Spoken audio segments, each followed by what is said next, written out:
அனைவருக்கும் வணக்கம். நான் உங்கள் ஜோதிடர் ரவிச்சந்திரன், திருச்சி மாவட்டம் மேட்டுப்பாளையத்திலிருந்து. இப்ப திருப்பூர்ல நம்மளுடைய குபேர கலச அறக்கட்டளையுடைய 17வது மாதாந்திர கருத்தரங்கில் கலந்து கொள்வதில் மிக பெரும் பாக்கியமாக நினைக்கிறேன். ஒவ்வொரு கருத்தரங்கிலும் நான் கலந்துக்கும் போது அதை பாக்கியமா தான் நான் நினைக்கிறேன். எல்லாருக்குமே கடவுள் எல்லா வாய்ப்பையும் எல்லா இடத்துலயும் கொடுக்க போறதில்லை. ஓகேங்களா? ஒரு சின்ன விஷயத்த சொல்லி நம்ம இதுக்குள்ளார போலாம். நமக்கு எப்பவுமே அட்வைசர்னு ஒருத்தருங்க இருப்பாங்க. அது யாராக வேணுமாலும் இருக்கலாம். முதல்வருக்கும் அட்வைசர் இருப்பாங்க, ஆட்சியாளருக்கும் அட்வைசர் இருப்பாங்க, குடும்ப தலைவருக்கும் குடும்ப தலைவிக்குமே அட்வைசர் இருப்பாங்க. இந்த அட்வைசர் பாத்தீங்கன்னா அர்ஜுனனுக்கு கண்ணனை போல இருக்கும், துரியோதனுக்கு சகுனியை போல இருக்கக்கூடாது. ஓகேங்களா? நம்ம எப்பவுமே நல்ல மனிதர்களோடவே பழகுவோம், நல்லா இருப்போம் அப்படிங்கிற ஒரு சின்ன விஷயத்த சொல்லி, எனக்கு நிறைய மேடையில பேச வாய்ப்பு கொடுத்த எங்களுடைய நண்பர், எங்கள் அண்ணன், எங்கள் பாசமிகு மதிப்பிற்குரிய ஐயா ரவி ஜெயக்குமார் அவர்களை இந்த நேரத்தில் வணங்கி, என்னோடு பயணிக்கும் திரு ஓய்வு பெற்ற தாசில்தார் வடிவேல் ஐயா அவர்களை வணங்கி, பெயரிலே ஞானம் வைத்து இருக்கக்கூடிய ஞானம் அவர்களை வணங்கி, மணியும் வேலும் ஒன்று அப்படின்னு இருக்கக்கூடிய நம்மளுடைய ஜோதிட சகோதரர் ஐயா மணிவேல் ஐயா அவர்களையும் வணங்கி, குபேர கலச அறக்கட்டளையில் இந்த அளவுக்கு ஒத்துழைப்பு நல்கிய குபேர கலச அறக்கட்டளையின் நிர்வாகிகள் அனைவரையும் வணங்கி, இங்க வந்திருக்கிற அனைவரையும் வணங்கி என்னுடைய பேச்சை தொடங்குகிறேன். இதுவரைக்கும் மேடை பேச்சு, இனிமேல் சாதாரண பேச்சு. அதாவது சுக்கிரன் அப்படின்னு பாத்தீங்கன்னா, நம்ம தலைப்பே சுக்கிரனுடைய சுகமான பலன்கள் அப்படின்னு சொல்லிதான் கொடுத்துருக்கோம்.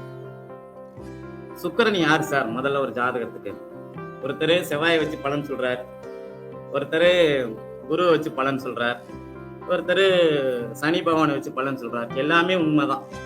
நம்ம இங்க யாருமே, ஒரு தாய்க்கு 9 குழந்தைகள், அந்த 9 குழந்தைகளும் நல்ல குழந்தைகளே. புரியுதுங்களா? இதுல யாரும் இளைத்தவர் சளைத்தவர் அல்ல, எல்லாருமே திறமையானவர்கள் தான். சுக்கிரன் மிக அற்புதமான கிரகம். அத நான் உங்களுக்கு நிரூபிக்கிறேன். இந்த காலபுருஷனுக்கு 2, காலபுருஷனுக்கு 7, இதெல்லாம் நிறைய பேர் ஏற்கனவே நிறைய அரைச்சாச்சு. நம்மளும் அதே கான்செப்ட்ல போனோம்னு வச்சுங்களேன், நம்மளே 10ஓட 11 நம்ம வீடியோவும் தள்ளி விட்டு போயிடும். நம்ம கொஞ்சம் வித்தியாசமா சொல்லணும். எல்லாம் பாத்துங்க. ஒரு மனிதன் நகத்துல அழுக்குப்படாம சாப்பிடும்னா சுக்கிரனுடைய தயவு வேணும். நல்ல வார்த்தையை கவனிங்க. ஒரு மனிதன் நகத்துல அழுக்குப்படாம சாப்பிடும்னா சுக்கிரனுடைய தயவு வேணும். இப்படி பேனு ஓட விட்டு பேனுக்கு கீழே உட்காந்து சம்பாதிக்கணும்னாலும் சுக்கிரனுடைய தயவு வேணும். இந்திய ராணுவத்துல நிறைய பேர் ஒர்க் பண்றாங்க. அவங்களுக்கெல்லாம் படுக்க ஒரு இடம் கூட இல்லாம ஒரு டென்ட் வச்சு படுக்கிறாங்க. அவங்களுக்கெல்லாம் பாத்தீங்கன்னா அந்த சுக்கிரன் ரொம்ப பலகீனமா இருப்பார். ஆனா செவ்வாய் வலுவா இருப்பாங்க. அவங்களுக்கு ஒரு நாள் முழுக்க நிக்க சொன்னாலும் அவங்க நிப்பாங்க. அதான் முன்னாடியே சொன்னேன், 9 கிரகங்கள்கிட்டையும் 9 விதமான தனித்துவங்கள் இருக்கும். புரியுதுங்களா? இதுல எந்த கிரகமும் உயர்வானது அல்ல, எல்லாமே ஈக்குவல். சரி, அந்த சுகமான ஒரு விஷயம் சுக்கிரன் எப்படி கொடுக்குறாரு அப்படின்னு பாத்தீங்கன்னா, நம்ம முன்னாடி சொன்ன மாதிரி கையில நகத்துல அழுக்குப்படாம சாப்பிடணும்னா சுக்கிரனுடைய தயவு வேணும். வடிவேல் சார் சொல்லுவார், நான் சொல்றது நம்ம தாசில்தார் வடிவேல் சார் அல்ல, நம்ம வைகை புயல். அவர் சொல்லுவார் பாருங்க, வேலைக்கு போனா உடம்பு வேர்க்கும், உடம்பு வேர்த்தா நமக்கு ஆவாது. இந்த உடம்பு வேர்க்காம சம்பாதிக்கணும் அப்படின்னாலும் சுக்கிரனின் தயவு. அதாவது நீங்க எவ்வளவு விஷயங்கள் பேஸ் பண்ணாலும், இப்ப எல்லாருமே ஒரு ஆணாக இருக்கட்டும், இப்ப எல்லாம் மீட்டிங் முடிஞ்சு வீட்டுக்கு போறோம், போன உடனே ஆணா இருந்தா மனைவியை தேடுவோம், மனைவியா இருந்தா ஆணை தேடுவோம். இந்த இடத்துல மனைவிக்கு காரகன் செவ்வாய்ன்னு நான் எடுக்கல. ஓகேங்களா? எதிர் பாலினத்தவர் அந்த அமைப்பு தான் நம்ம வச்சுக்கிறோம். அப்போ நமக்கு ஒரு ஆறுதல் பெண். 20 வயசு வரைக்கும் நம்மளுடைய வாழ்க்கையில பாத்தீங்கன்னா நமக்கு ஏதாவது ஒரு பெண் ஆறுதலா இருக்கும். அம்மாவா இருப்பாங்க, அக்காவா இருப்பாங்க. 20 வயசுக்கு மேல பாத்தீங்கன்னா 30 வயசுல பாத்தீங்கன்னா மனைவி, மாமியார், கொழுந்தியா, யாரு வேணுமாலும் இருப்பாங்க. அப்ப இந்த பெண்கள் சம்பந்தப்பட்ட அத்தனை விஷயத்தையுமே கொட்டி கொடுக்கக்கூடிய ஒரு கிரகம் தான் சார் நம்ம சுக்கிரன். சுக்கிரனுடைய தயவு இல்லாமல் எதுவுமே இல்லை.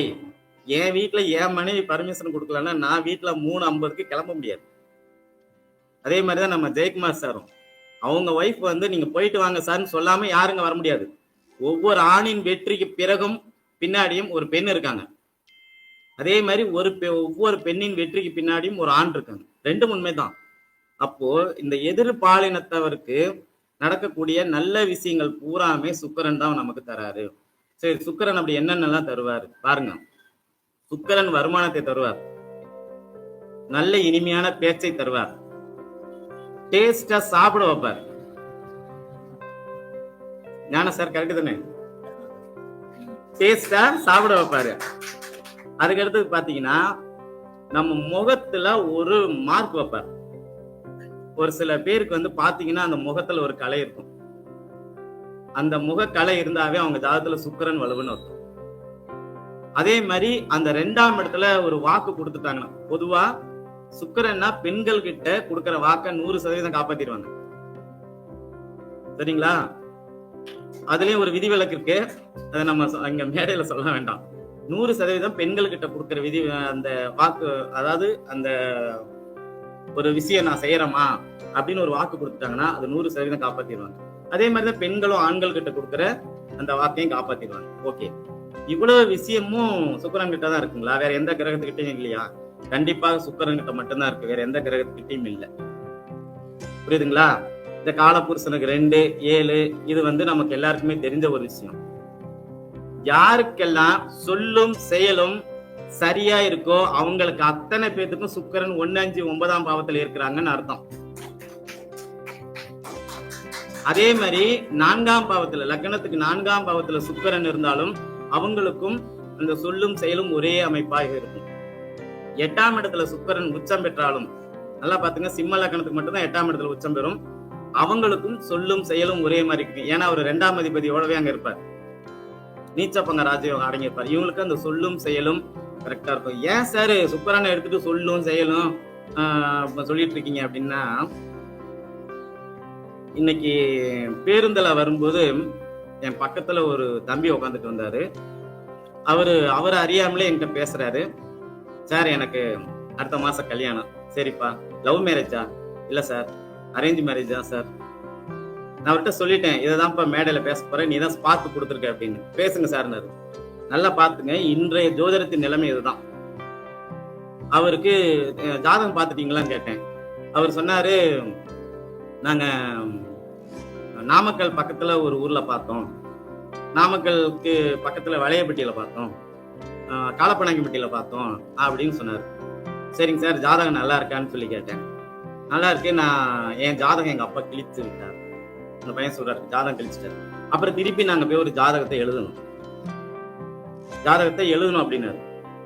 சரி, அந்த எழுதின ஜாதகமாவது வச்சு பாத்தீங்களா அப்படின்னா, இல்ல இப்பவும் நாங்க எழுதின ஜாதகத்தை வச்சு பார்க்கல, பேர் ராமம் வச்சுதான் பார்ப்போம். ஜோதிடம் எங்கே பொய்யாகுதுன்னு இங்க பாருங்க, எழுதின பேர் ராமத்தை வச்சுதான் பார்த்திருக்கிறாங்க, ஜாதகத்தை வச்சு பார்க்கல. அந்த பையன் என் பக்கத்துல உட்காந்துட்டு வந்தான்.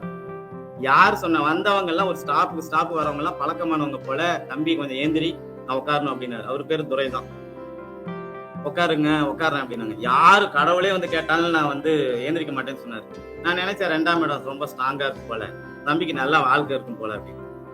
அலங்கானத்தை பிரிவு வந்தோடனே ஒரு அம்மா ஏறுனாங்க, வந்து என் பக்கத்துல உட்கார வச்சுட்டு அவன் கீழே போய் படியில நின்று. அப்போதுதான் கணித்தேன், தம்பிக்கு 2ஆம் இடம் வீக்கு. அப்ப 2ஆம் இடம் வீக்கா இருக்கிறவன் சொல் வேற செயல் வேற இருப்பான். இந்த சொல்லும் செயலும் வேற வேறையா இருக்கிற அத்தனை பேருக்கு திருமண விஷயத்துல ஒரு பிரச்சனை இருந்துட்டு தாங்க இருக்கும். நீங்க 10 பொருத்தம் பாக்குறீங்கல்ல, இந்த விஷயத்த முதல் பொருத்தமா வச்சு பாருங்க, சூப்பரா இருக்கும். அப்பவே நினைச்சேன், தம்பி வாழ்த்துக்கள் கை கொடுத்துட்டு வந்தேன். 10 மணிக்கு வரேன்னா 10:05 வந்துடணும். இல்ல சார் வர முடியலன்னா போன் பண்ணியா சொல்லி போடணும். இந்த சொல்லும் செயலும் குறிப்பா நம்ம ஜோதிடர்களுக்கு அது கரெக்டா இருக்கணும். காலையில ஒண்ணு பேசுறது, மதியம் ஒண்ணு பேசுறது, ராத்திரி ஒண்ணு பேசுறது, இந்த மாதிரி அமைப்பு அது ஜோதிடத்துக்கு அழகா அல்ல. அந்த 2ஆம் இடத்தில் சுக்கிரனின் தொடர்பு இருக்கும். அதே நேரத்துல செவ்வாய் சனியின் தொடர்பும் அங்க வந்து சேர்ந்துரும். அந்த மாதிரி அமைப்புல இருக்கும்போது இவங்களுக்கு குடும்ப வாழ்க்கை சரியா இருக்காது. ஏன்னா ஒரு மனிதனுக்கு குடும்ப வாழ்க்கை சரியா இருக்கணும் அப்படின்னா அங்க சுக்கிர பகவானுடைய தயவு கண்டிப்பாக வேணும். சுக்கிரன் வீக்கா இருக்கும்போது பாத்தீங்கன்னா நிறைய பிரச்சனைகளை ஃபேஸ் பண்ண வேண்டியது வரும். முதல்ல வருமானத்தை தடை செய்யும். ஒருத்தங்கிட்ட பேசும்போதே கட் பண்ணி பேசுவாங்க. சரிங்களா?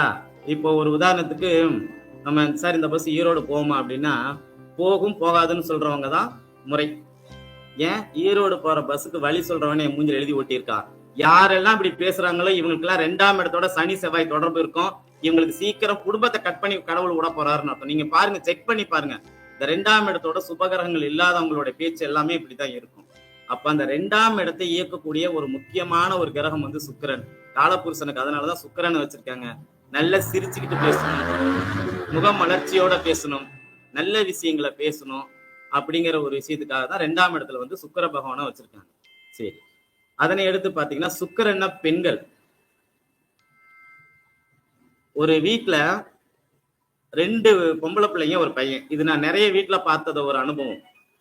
முதல் பொண்ணையும் 2ஆவது பொண்ணையும் கவர்மெண்ட் ஸ்கூல்ல படிக்க வைக்கிறாங்க. 3ஆவதா ஒரு பையன் பிறந்திருப்பாரு பாத்தீங்களா, அவர் மட்டும் தனியார் பள்ளியில படிக்க வைக்கிறாங்க. இந்த மாதிரி ஜாதகத்துல அவங்க அப்பா அம்மாவுடைய ஜாதகத்தை எடுத்து ஆய்வு செஞ்சு பாக்குறேன். அத்தனை பேர் ஜாதகத்திலையும் சுக்கிரன் தோஷத்திலே இருக்கிறார். அப்ப பெண்களால் இழைக்கக்கூடிய ஒரு தோஷத்தை இவர்களே அதை வந்து செய்யறாங்க. நான் வந்து சார், நம்ம ஜெயக்குமார் சார் சொல்லுவாரு, பிரபஞ்சம் செஞ்சுச்சு, அது பிரபஞ்சம் கொடுத்துச்சு, அதெல்லாம் நான் எப்பவுமே அந்த வார்த்தையெல்லாம் நான் மறுக்க மாட்டேன். ஆனா என்ன பொறுத்த வரைக்கும் கிரகங்கள் தான் நம்மளை இயக்கிட்டு இருக்கு. ஓகேங்களா? அந்த பெண்களை அரசு பள்ளியில் சேர்க்க சொன்னது கிரகம் கிடையாது. நம்ம 3மே நம்ம பிள்ளைங்க தான் சார். 3க்குமே ஒரே மாதிரி தானே மதிப்பு தரணும். அந்த பிள்ளைங்களை மட்டும் அரசு பள்ளியில சேர்த்துட்டு பையனை மட்டும் தனியார் பள்ளியில. இந்த பிள்ளைங்க வந்து பாத்தீங்கன்னா நல்ல ஸ்கோர் பண்ணிருக்க, அந்த பையன் ஜஸ்ட் பாஸ் பண்ணிட்டு வரும். இந்த மாதிரி விஷயங்களும் நிறைய வீட்டுல நடக்குது. இதுவும் அந்த சுக்கிரனின் பிரச்சனை. ஓகே, சுக்கிரன் வந்து பாத்தீங்கன்னா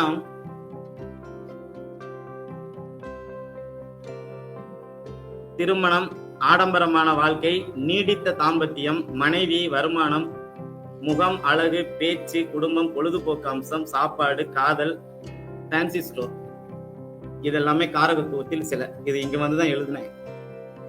ஓகேங்களா? இதுல இந்த 12 ராசியில சுக்கிரன் எங்க இருந்தால் நன்மைங்கிற ஒரு பலனை எடுத்துக்கலாம். முதல்ல சுக்கிரன் வந்து அவருடைய நண்பர்னு சொல்லக்கூடிய புதன் கிட்ட இணைவது மிக சிறப்பான யோகம். 12 லக்னத்துல 12 ராசியிலுமே புதன் பகவானோட சுக்கிரன் கடகம் சிம்மத்தில தவிர மீதி எந்த வீட்டுல இருந்தாலும் அது யோகம்தான். அது எந்த அளவு யோகம்னு பாருங்க. மேச ராசியில இருந்துச்சு அப்படின்னா இங்க 50% யோகம். சுக்கிரனும் புதனும், சுக்கிரனை மட்டுமே வச்சுக்கோ, ஏன்னா புதன் சேர்த்தோம்னா அப்புறம் அது தனி தலைப்பாயிரும். சுக்கிரன் வந்து புதனோட இணையலாம், குருவின் பார்வையில் இருக்கலாம், எக்காரணம் கொண்டு குருவோட இணையவே கூடாது. நேத்து ஒரு ஜாதகம் பார்த்தோம். அந்த ஜாதகத்துல பொண்ணுக்கும் பையனுக்கும் குரு சுக்கிரனும் சேர்ந்து கடகத்துல 2 பேருமே ஒரே வயசுல பிறந்தவங்க. குருவும் சுக்கிரனும் நீங்க நட்சத்திரம் வச்சுக்கோங்க, பாதசாரெல்லாம் போட்டுக்குங்க. ஆனா இந்த 2 கிரகமும் 10 டிகிரிக்குள்ள இணைவு. 10 வருஷமா வந்து கல்யாணம் ஆகி அவங்களுக்கு வந்து குழந்தை இல்லை. நல்ல ஆடம்பரமான வாழ்க்கை கிடையாது. இன்னும் சொல்ல போனா அவங்க வீட்டுல ஒரு 2 வீலர் கிடையாது, சொந்த வீடு கிடையாது. மீன லக்னம், லக்னாதிபதி வந்து பாத்தீங்கன்னா 4ல உச்சம், 5ல உச்சம். அப்போ ஒரு சுபகிரகம் 5ஆம் இடத்தோட இருக்கும்போது அவர் 5ஆம் இடத்தையும் இயக்குவார், லக்னத்தையும் இயக்குவார், 9ஆம் இடத்தையும் இயக்குவார் இல்லைங்களா? அப்போ 1, 5, 9 கனெக்டிங் ஆகுதா? இங்க ஏன் குருவின் பார்வை செயல்படவில்லை? கல்யாணம் ஆகி 10 வருஷம் ஆச்சு. இது வரைக்கும் அவங்க அந்த பையன் வந்து 1 லட்சம் ரூபாய் கூட சம்பாதிக்கல. பெருசா படிப்பும் கிடையாது, மிடில் ஸ்கூல் தான் முடிச்சிருக்கிறார். 8வது கூட அது ஃபெயில் ஆயிட்டார். ஓகேங்களா? இந்த அமைப்புல வந்து அவருடைய இது இருந்திருக்கு. சரி, இந்த 5ஆம் இடத்துல இருக்கிற குரு எதையாச்சும் ஒரு நன்மையை செஞ்சு தானே இருக்கணும். 5ஆம் இடத்துல குருவும் சுக்கிரனும் இணைஞ்சிருக்கு, கடகத்துல 10 டிகிரிக்குள்ளார இருக்காங்க. இவங்க என்ன செஞ்சாங்க அப்படின்னா, திருச்சியில இருந்து தஞ்சாவூர் போற ரோட்ல இருக்கக்கூடிய BHL டவுன்ஷிப்புக்குள்ளார இவங்களுக்கு வீடு இருக்கு. இது ஒண்ணுதான் குரு செஞ்சிருக்கிறார். புரியுதுங்களா? இந்த அமைப்புல குருவும் சுக்கிரனும் இணைஞ்சா நிறைய ஜோதிடர்கள் வந்து அது நன்மை அப்படின்னு சொல்றாங்க. ஆனா என்ன பொறுத்த வரைக்கும் என்ன அப்படின்னா, அனுபவ ரீதியா சொல்லும்போது குருவும் சுக்கிரனும் எந்த பாவத்தில் இருக்கிறதோ அந்த பாவத்தை நன்றாகவே வளர்க்க செய்கிறது. 5ஆம் இடத்துல இருக்கு அப்படின்னா அவங்க திருச்சியில இருக்கிறாங்கன்னு சொல்லி வெளியில பெருமையா சொல்லிக்கிறாங்க, பிஹெச்ல இருக்கிறேன். ஏன்னா எல்லாராலையும் பிஹெச்ல இருக்க முடியாது, அது வந்து ஒரு பெரிய நிறுவனம். ஓகேங்களா? திருச்சியில இருக்கிறேன், அவங்க பெல்லுல வேலை செய்யல, பெல்லுல இருக்கிற அந்த கோட்ரஸ் குடியிருப்பு பக்கத்துல அவங்க வீடு இருக்கு. ஆனா அதை அவங்க வந்து ஒரு பெருமையா சொல்லிக்கிறாங்க. அண்ணே என்னண்ணே ஒரு முறை கை தட்டுங்கண்ணே, எல்லாரும் கை தட்டுங்க. ஏன்னா நீங்க எல்லாம் காலையில பொங்கல் சாப்பிட்டுருப்பீங்கன்னு நினைக்கிறேன். சரிங்க, நன்றிங்க, நன்றி. ஓகேங்களா? அப்ப இந்த குரு பகவானும் சுக்கிர பகவானும் எக்காரணம் கொண்டு எந்த ஒரு ஜாதகத்திலும் இணையவே கூடாது. சுக்கிரனின் காரகத்துவத்தை குரு பகவான் கெடுத்து விடுவார், குருவின் காரகத்துவத்தை சுக்கிர பகவான் கெடுத்து விடுவார். இந்த 2 பேருமே 2 பேருடைய ஆதிபத்தியத்தை வளர்த்து விட்டுட்டு காரகத்துவத்தை முடிச்சிருவாங்க. அதனால இந்த 2 கிரகம் இணையக்கூடாது. அதுக்கப்புறம் சுக்கிரனோட புதன் இணையலாம். இந்த இணைவு கடகத்துல ஆகவே ஆகாது, மீதி எங்க இருந்தாலும் நல்லது. சரி, அதுக்கப்புறம் சுக்கிரனோட சனி ஆகவே ஆகாது. இன்னைக்கு எடுத்து பாருங்க, சனி 21 டிகிரி, சுக்கிரனும் 21 டிகிரி. அப்போ நான் வந்து 4:10க்கு ஒரு பஸ்ல வந்து வெயிட் பண்றேன், பஸ் வரல. 4:30 பஸ்ஸுக்கு தான் ஏறி இருக்கேன். நம்ம ஜெயக்குமார் சார் வந்திருக்கிறாரு, வண்டி கொஞ்சம் பழுதாயிருச்சு, பிரேக் டவுன் ஆயிடுச்சு. சுக்கிரன் எப்படிலாம் பண்றாரு பாருங்க. இந்த சுக்கிரன் வந்து சனி பகவானை கிராஸ் பண்ணி போறதுக்குள்ளார வீட்டுல கண்டிப்பா ஒரு சண்டை வரும். ஏங்க இது யாருக்கு விதி? யாரும் இதுக்கு விதிவிலக்கு அல்ல.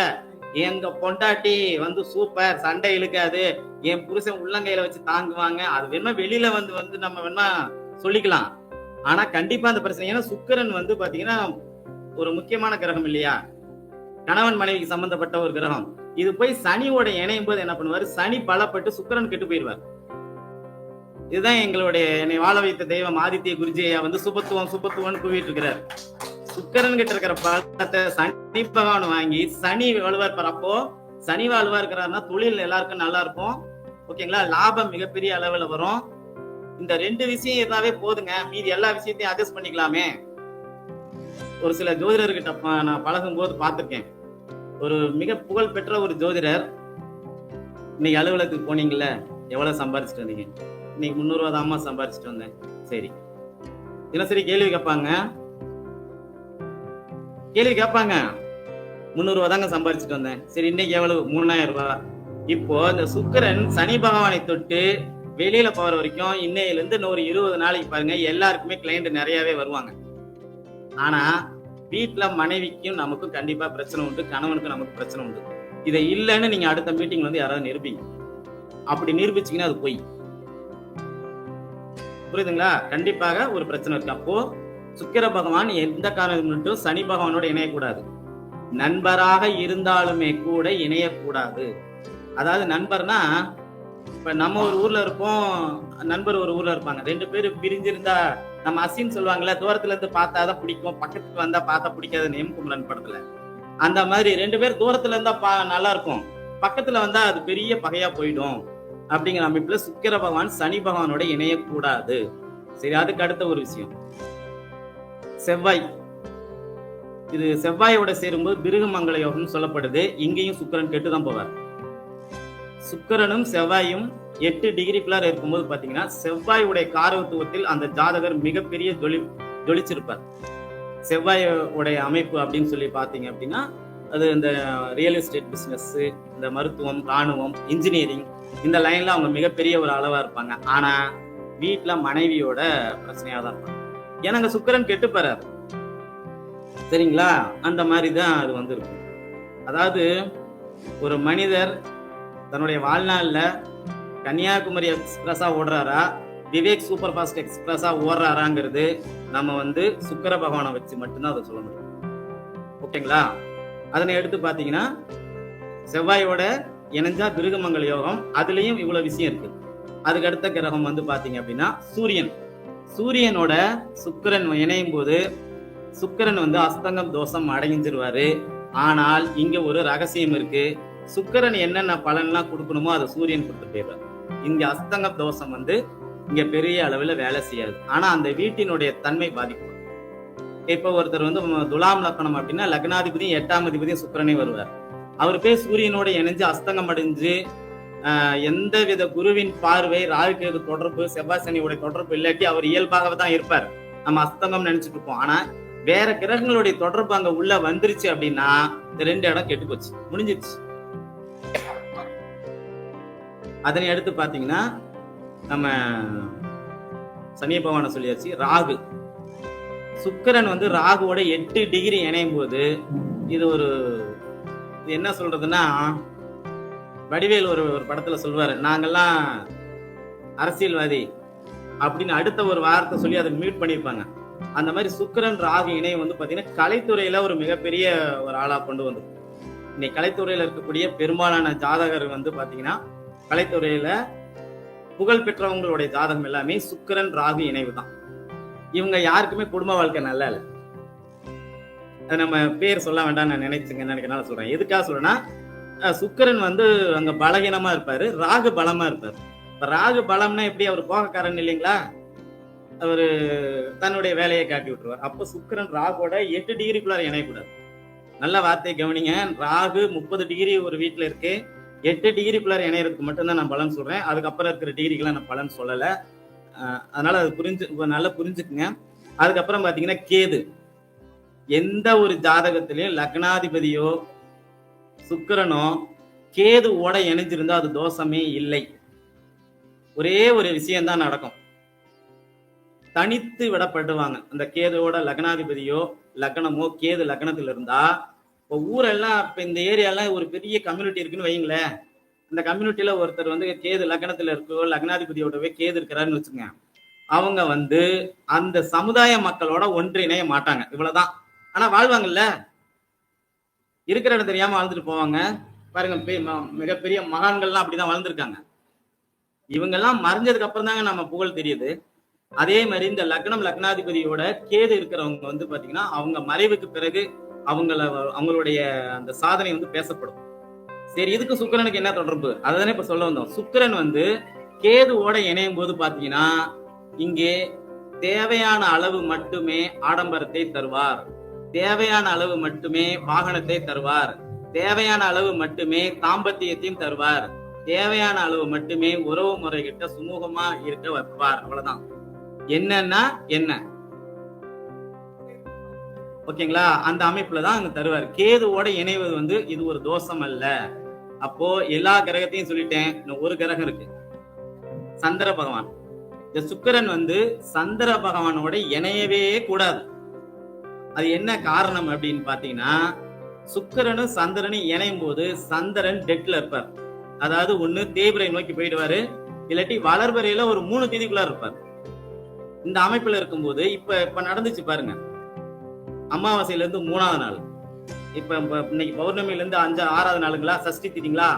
அப்ப இதுல இருந்து ஒரு 15-16 நாளைக்கு முன்னாடி பாத்தீங்கன்னா அமாவாசையில இருந்து ஒரு 3 நாள் வந்தார் பாருங்க. அப்ப வானத்துல சந்திரனையும் பார்த்தேன், சுக்கிரனையும் பார்த்தேன்.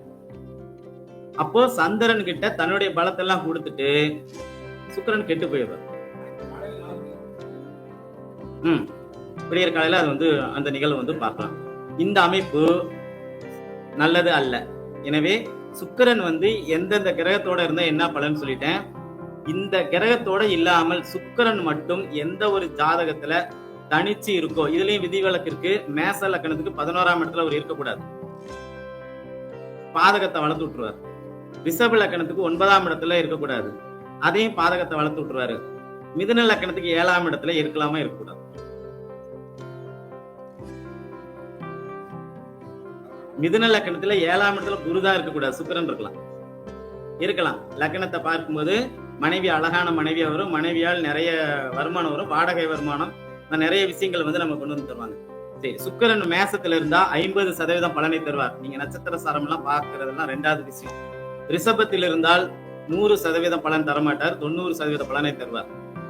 அவருக்கு அது ஆட்சி வீடு. ஓகேங்களா? நல்ல பலன்கள், இது எல்லாமே நான் சொல்றது எல்லாமே நல்ல பலன்களை தருவார். அது எடுத்து பாத்தீங்கன்னா மிதுனத்துல இருந்தா 80% நல்ல பலன்களை தருவார். என்ன நட்சத்திரத்தில் இருந்தாலும் அதை பத்தி கவலை இல்லை. கடகத்துல இருந்தா 30% மட்டுமே பலன் தருவார். சிம்மத்துல இருந்தா 40% பலனை தருவார்.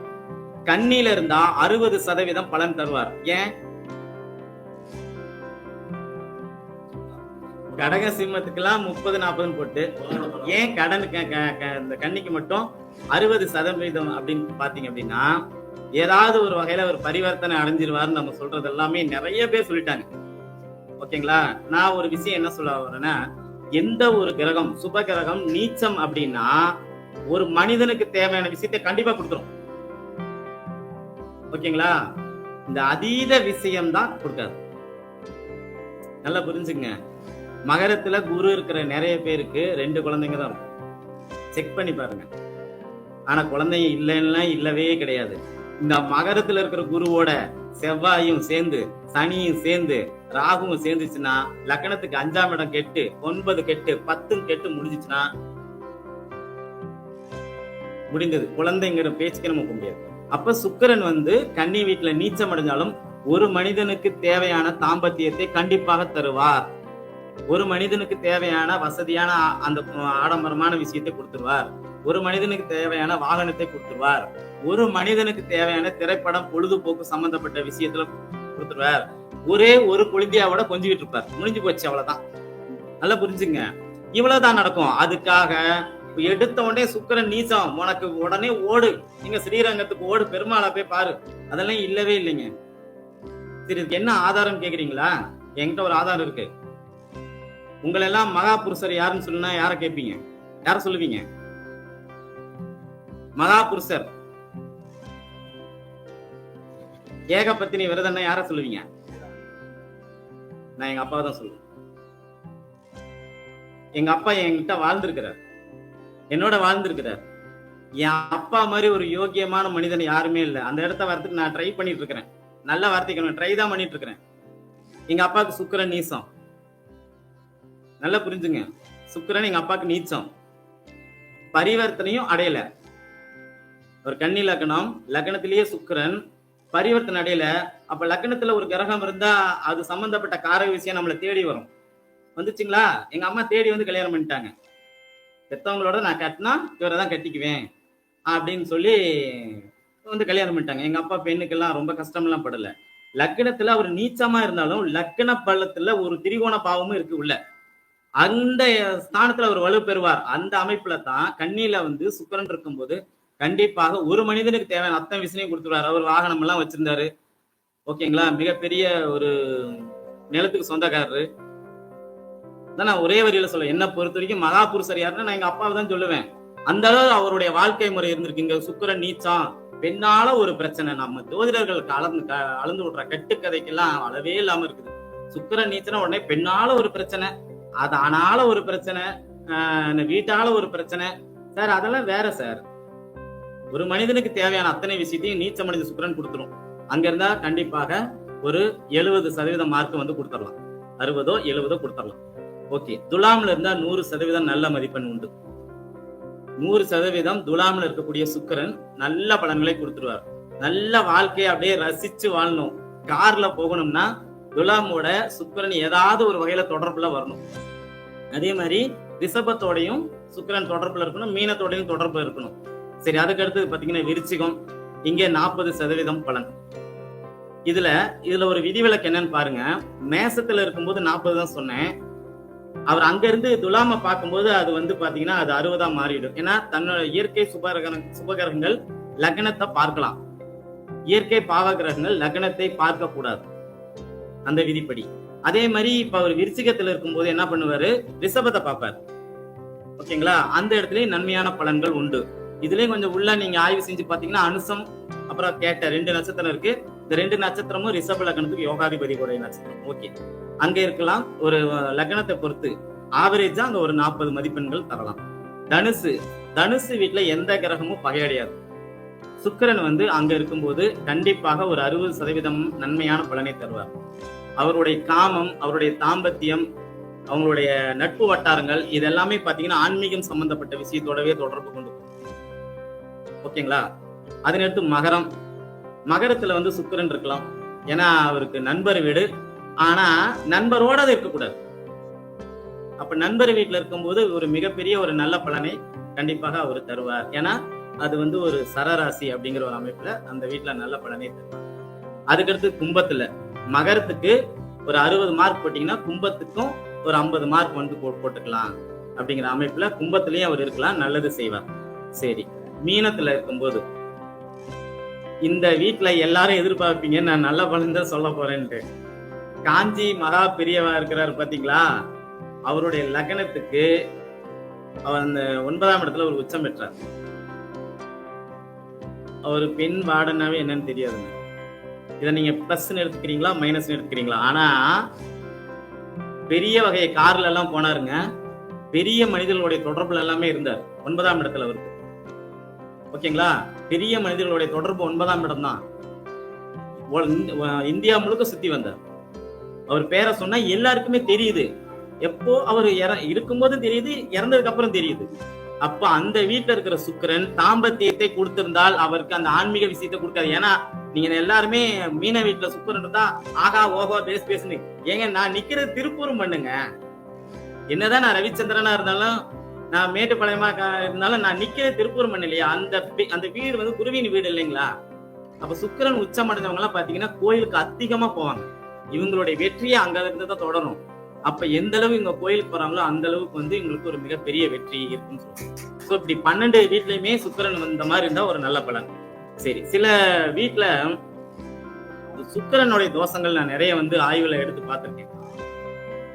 நம்ம வீட்டுல பிறந்த ஒரு பெண் குழந்தைக்கு ஏதாவது ஒரு வகையில துன்பத்தை நாம கொடுத்தோம்னா, இது வந்து நான் ஏற்கனவே மோகனூர் மீட்டிங்ல அதை பேசியிருக்கேன். இது ரெபியூட்டேஷன் தான், ஆனா கொஞ்சம் வித்தியாசமா சொல்றேன். நம்ம வீட்டுல இருக்கிற ஒரு பெண்ணுக்கு நம்ம ஏதாவது ஒரு துரோகம் செய்தால், இந்த ஆணாதிக்கம் வச்சுக்கிட்டு ஒரு விஷயம் செஞ்சோம் அப்படின்னா எத்தனை தலைமுறை நம்மளை பிடிச்சிட்டு ஆட்டுங்கிறது யாருக்குமே தெரியாது. இந்த விஷயம் நீங்க செஞ்சீங்கன்னா நிறைய பேர் சொல்றாங்க ராகு, கர்மா, ஜீன்ஸ், வல்லரசுன்னு படம் பேரெல்லாம் சொல்றாங்க. அது ஒரு பக்கம் இருக்கட்டும். ஒவ்வொரு கிரகமும் ஜீன்ஸை கடத்துங்க. உங்களை ஜாதகத்துல எந்த கட்டத்துல கிரகம் இருக்கோ அதுல ஒரு கிரகம் அது உங்க பிள்ளைங்களுடைய ஜாதகத்துல அதே வீட்டுக்கு வந்து சேரும். இது ராகு கேது மட்டும் நீங்க எடுக்க முடியாது. உண்மையா சொல்ல போனா ராகு கேது கிட்ட பெரிய விஷயங்கள் சொல்லக்கூடிய எதுவுமே கிடையாது. இந்த 7 கிரகங்கள் என்ன செய்யுதோ அதை தான் ராகு கேது ரெபியூட்டேஷன் பண்றாங்க. நல்லவேளை ஒரு பாபு சார் இல்லை, இல்லாட்டி என்னை வருத்தி விடுவார். போன மீட்டிங் வந்தாரு, சரிங்களா? 7 கிரகங்கள் என்ன செய்யுதோ இப்ப அதை சொல்ல வரேன். சுக்கிரன் ஒரு பெண் ஜாதகத்துல வலு, ஒரு பெண் என்ன பண்றாங்க, திருமணம் செஞ்சு போறாங்க. அந்த பெண்ணுக்கு சரியாக சீர்வரிசை கொடுக்காமலோ அல்லது சம பங்கு சொத்துல கொடுக்காம நீங்க ஏமாத்தப்பட்டாலோ உங்க குழந்தைங்களுக்கு சுக்கிரன் பலகீனமா தான் இருக்கும். ஜாதகத்தை எடுத்து இப்படி ஒரு ஸ்கேன் பண்ண உடனே இந்த சுக்கிரனை நீங்க எடுத்தீங்க அப்படின்னா, அந்த ஜாதகத்துல சுக்கிரன் கடக சிம்மத்துல இருந்துச்சு அப்படின்னா உங்க வீட்டுல பாருங்க ஒரு பெண் குறைந்த வயதுல இறந்துருப்பாங்கன்னு கேளுங்க, ஆமான்னு சொல்லுவாங்க. இதற்கெல்லாம் காரணகர்த்தாவா அமைஞ்சதுதான். நிறைய வீட்டுல பொம்பளை பிள்ளைங்களுக்கு ஜாதகமே எழுதுறது இல்லைங்க, சரிங்களா? அது தவறு தானே. ஆணும் பெண்ணும் சரிசமம் தானே. மகாகவி சுப்பிரமணிய பாரதியாருடைய பாடல்ல அப்படித்தானே சொல்லியிருக்கிறாரு. இன்னைக்கு எல்லாமே பெண்கள் தாங்க. அதான் ஆரம்பிக்கும் போது சொன்னேன், என் மனைவி வந்து ஒத்துழைப்பு கொடுக்காம இருந்தா நாங்க வர முடியாது. சாருடைய மனைவி ஒத்துழைப்பு கொடுக்காம இருந்தா அவர் இங்க வந்திருக்க முடியாது. எல்லாருடைய ஒத்துழைப்பும் வேணும். அப்படிங்கறதுனாலதான் இந்த சுக்கிரனுக்கு வந்து இவ்வளவு இம்பார்ட்டன்ட், புரியுதுங்களா? அப்போ ஒரு பெண்ணுக்கு குடும்ப சொத்துல ஏமாற்றப்பட்டு இருந்தா, நான் ஒரே ஒரு சின்ன விஷயமும் அங்க ஷேர் பண்ணிக்கிறேன். எனக்கு திருப்பூர்ல இருந்து ஒருத்தர் போன் பண்ணியிருந்தாரு. அவரு ஒரு ஊர் பேர் சொல்ல வேணாம்னு சொல்லிட்டாரு, பேரும் சொல்ல வேணான்ட்டாரு. ஒரு 3 மாசத்துக்கு முன்னாடி நான் போன் பண்ணியிருந்தாரு. சார் எனக்கு ஒரு 4 கோடி ரூபாய்க்கு சொத்து இருக்கு சார், எனக்கு இது வரைக்கும் குழந்தை ஆகல சார் அப்படின்னாரு. நீங்க ஜாதகத்தை எனக்கு எடுத்துட்டு நேர்ல வரணும்னு சொன்னேன். இங்க இருந்து நேர்ல வந்துட்டார், கார்ல வந்துட்டார். வந்து நம்ம அலுவலகத்துக்கு முன்னாடி நிறுத்தி உள்ள வரும்போதே நான் பிரசன்னம் போட்டு சில விஷயங்கள்லாம் சொல்லி முடிச்சுட்டு அப்புறம் ஜாதகம் வாங்கி சொன்னேன். நான் சொன்னேன், அவர் ஜாதகத்துல சுக்கிரன் ரொம்ப ஸ்ட்ராங்கா இருந்தார், அதாவது வீக். நல்லா பாத்துங்க. நான் சொன்னேன், உங்க வீட்டுல பிறந்த ஒரு பெண்ணுக்கு நீங்க செய்ய வேண்டியதை சரியா செய்யல, அதனுடைய தோஷம் தான் உங்களை புடிச்சிட்டு இப்ப பண்ணுது. அப்படின்னு சொன்னோடனே அவர் சொன்னாரு. அவர் சொன்னதை நான் ஆன் த ரெக்கார்டா சொல்றேன். இது நீங்க ஒளிபரப்பு பண்ற மாதிரி இருந்தாலும் பண்ணிக்கலாம், இல்ல எடிட் பண்ற மாதிரி இருந்தாலும் எடிட் பண்ணலாம். எங்க அக்கா ஒண்ணு இருந்துச்சுங்க சார், அது தன்னுடைய சுய விருப்பத்துல திருமணம் பண்ணிட்டு போயிடுச்சு. நாங்க உடனே விடுதலை பத்திரத்துல கையெழுத்து வாங்கிட்டோம். எங்களுக்கு அவங்களுக்கு எந்த சம்பந்தமும் இல்ல. இது வரைக்கும் எங்க அக்கா இருக்கிறாங்களா இறந்துட்டாங்களான்னு கூட பார்க்கல அப்படின்னு சொன்னாங்க. அப்படியே நோட்டை மூடி அவங்ககிட்ட வச்சுட்டு, நீங்க போய் முதல்ல உங்க அக்காவுக்கு உங்களால என்ன முடியுமோ அதை செய்யுங்க. உங்க அக்கா வீட்டுக்காரவங்க பிடிக்காம இருக்கலாம், உங்க அக்கா நல்லவங்க தானே, உங்களோட தானே பிறந்திருக்காங்க. உங்க அக்கா குழந்தைங்க உங்க சாயில தானே இருப்பாங்க. ஆமாங்க, எல்லா வீட்லயும் பாருங்க, ஒரு பெண்ணுக்கு பிறக்கக்கூடிய குழந்தை பூரா ஆண் குழந்தையா இருந்தா அவங்க வகையரா தாங்க இருக்கும், பெண் குழந்தைங்க தாங்க ஆண் வகையராக இருக்கும். அப்படித்தானே இருக்காங்க. நீங்க போய் அவங்களுக்கு என்ன செய்யணுமோ செய்யுங்க. அவர் சொன்னாரு, சார் எனக்கு 10 கடையில இருந்து வருமானம் வருது, ஒரு 4 கடை வருமானம் நான் உங்களுக்கு கொடுத்துட்றேன் அப்படின்னு. அப்ப கூட 5 அவர் கொடுக்கல, 4 கடைன்னு சொன்னாரு. நான் எழுதி வைக்கிறேன்னாரு. அவரு வந்து ஒரு 10 நாளே அந்த வேலையை செஞ்சுட்டாரு. இப்ப அவங்க ஒய்ஃப் 2 மாசம் கன்சீவா இருக்காங்க. வழக்கமா நடக்கக்கூடிய ஒரு விஷயம் தான். பெரிய பரிகாரங்கள்லாம் நம்ம இதுல ஒண்ணுமே சொல்லல. நீங்க முதல்ல ஒரு ஜாதகத்துல ஒரு பிரச்சனை வருதுன்னா ராகு கேதை எடுத்து சொல்ற பலன் வந்து ஒரு மாதிரி, அதுவும் சிறப்பான ஒரு விஷயம் தான். ஓகேங்களா? அது ராகுங்கிற தலைப்புல கேதுங்கிற தலைப்புல பேசும்போது பாத்தீங்கன்னா கொஞ்சம் கூடுதல் நேரம் எடுத்து சொல்றேன், அது இன்னும் இன்ட்ரெஸ்டிங்கா இருக்கும். ஆனா சுக்கிரன் வந்து ஒரு பெண்ணுக்கு இருக்கக்கூடிய, இப்ப நீங்க அக்கா தங்கச்சிங்க 2 பேர் இருக்கீங்க, உங்களுக்கு ஒரு அப்பா அம்மா இருக்காங்க, ஒரு பிறந்தவர் ஒருத்தர் இருக்காரு. அக்காவுக்கு வந்து 10 பவுன் நகை போட்டுட்டு உங்களுக்கு 4 பவுன் நகை போட்டா உங்க மனசு என்ன பாடுபடும்? நீங்களும் அந்த சொத்துல சவைக்கு சமம். இந்த விஷயத்துல வந்து பார்சியாலிட்டி பார்க்கும் போதுதான் அந்த சுக்கிரனின் தோஷங்கள் அங்க வந்து அரங்கேற்றப்படுகிறது. இதை செய்யக்கூடியவர் யார்? அவர் ஜாதகத்துல இருக்கக்கூடிய சுக்கிரன் செய்யறாரு. ராகு கேதை ஏங்க எடுத்து இதுல உள்ள போடுறீங்க? அவங்க பாட்டா ராகு கேது அவங்க பிளானட்டே கிடையாது, நிழல் கிரகங்கள், அவ்வளவுதான். இப்ப நீங்க பகல்ல 4 பேருக்கு நன்மை செய்யுங்க, பின்னாடி பாருங்க என் நிழல் தெரியுதா? இதுதான் ராகு. அது நன்மை செய்யும். எனக்கு ராகு நன்மை தரக்கூடிய இடத்துல என்னுடைய அடுத்த ஜெனரேஷன்கள் கொடுக்கும்.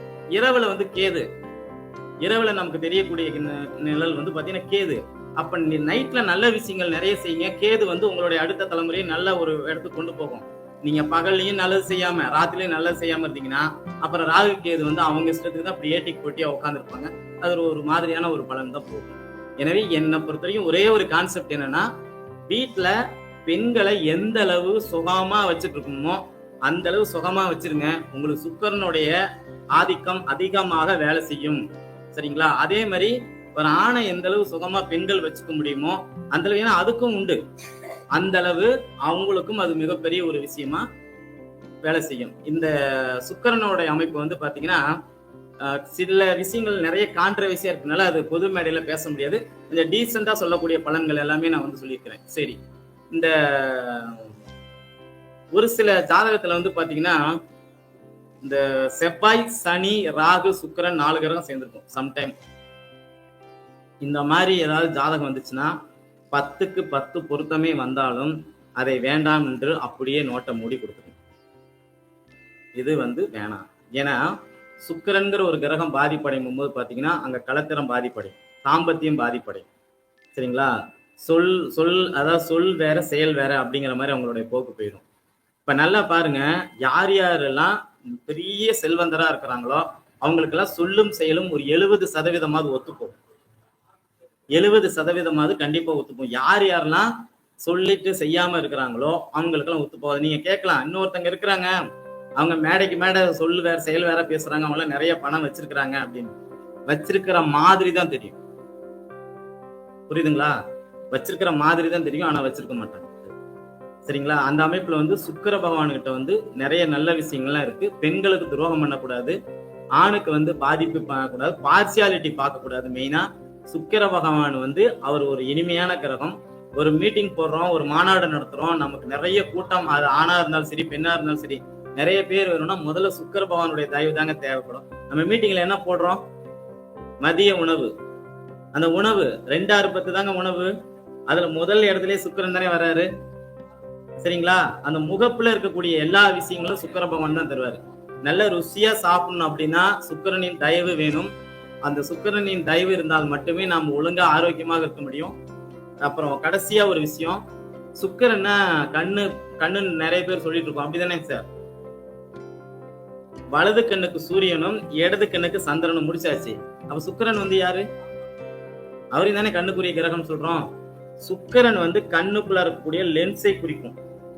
நீங்க இந்த பிள்ளைங்களுக்கு எல்லாம் இந்த மாதிரி பண்ணுனீங்க அப்படின்னா ரொம்ப சின்ன வயசுலயே உங்களுக்கு கண் சார்ந்த பிரச்சனை வந்துடும், கிட்ட பார்வை தூர பார்வை பிரச்சனை எல்லாமே வந்துடும். எனவே பெண்களை நல்லபடியா வச்சுக்கிட்டாவே சுக்கிர பகவானுடைய ஆசீர்வாதம் நமக்கு அதிகம் இருக்கும். சரி, ஒரு சில பேர் அது மாதிரி பண்ணிட்டாங்க சார், நாங்க என்ன பண்றது? ஒண்ணுமே பிரச்சனை, நேரா திருப்பதி போங்க, திருச்சானூர் பத்மாவதி அம்மா கோயிலுக்கு போங்க, அவங்கள போய் நல்லா மனம் உருகி வேண்டிக்குங்க. உங்களுடைய சுக்கிரத்தினுடைய பலம் வந்து ரொம்ப குறைவா இருந்தாலும் அந்த விஷயங்கள்லாம் உங்களுக்கு வந்து பலப்படும். சரிங்களா? நீங்க போய் சாமியை கும்புறது, ஆன்மீக விஷயத்துல இருக்கிறது, இதெல்லாம் ரெண்டாவது ஒரு விஷயம். ஓகேங்களா? நிமிர்ந்த நன்னடையும் நேர்கொண்ட பார்வையும் நம்ம கிட்ட இருந்து, சொல்லும் செயலும் ஒரே மாதிரி இருந்து, நம்ம வந்து கரெக்டா இருந்தாவே, மனசாட்சிப்படி வாழ்ந்தாவே நம்மளுடைய அடுத்த ஜாதகத்துல சுக்கிரன் வலுவாக இருப்பார். என்னுடைய ஜாதகத்துல சுக்கிரன் 9ஆம் இடத்துல இருக்கிறார். என் பையனுடைய ஜாதகத்திலே சுக்கிரன் 9. இதே ஒரு உதாரணம். எங்க அப்பாவுக்கு 1ஆம் இடத்துல, எங்க அம்மாவுக்கு 2ஆம் இடத்துல உச்சம், எனக்கு 9ல, என் பிள்ளைக்கு 9. இது எதுக்கு சொல்லணும்னா, உங்களுடைய ஜாதகத்திலே பாருங்க, சுக்கிரனும் அந்த ஜீன் கர்மாவை வந்து கடத்தி கொண்டு போவார், அடுத்த இடத்துக்கு கொண்டு போவார். சூரியனும் அதாவது ராகு கேதுவும் கடத்துவாருங்கிற மாதிரி மொத்தம் 9 பேருமே செய்வாங்க. அதுல சுக்கிரன் பெண்கள் விஷயத்துல மட்டும் கரெக்டா ஒரு சில விஷயத்த செஞ்சிருவார். அவ்வளவுதான். புரியுதுங்களா? எல்லா கிரகங்களும் நல்ல கிரகங்கள். இந்த ஒரு சுக்கிர பகவான் பத்தி பேசுறதுக்கு நமக்கு வாய்ப்பளித்த திருப்பூர் காளீஸ்வரி அம்மாவுக்கும் குபேர கலசம் அறக்கட்டளை நிர்வாகிகளுக்கும் என்னுடைய நெஞ்சார்ந்த நன்றிகள், வாழ்த்துக்கள்.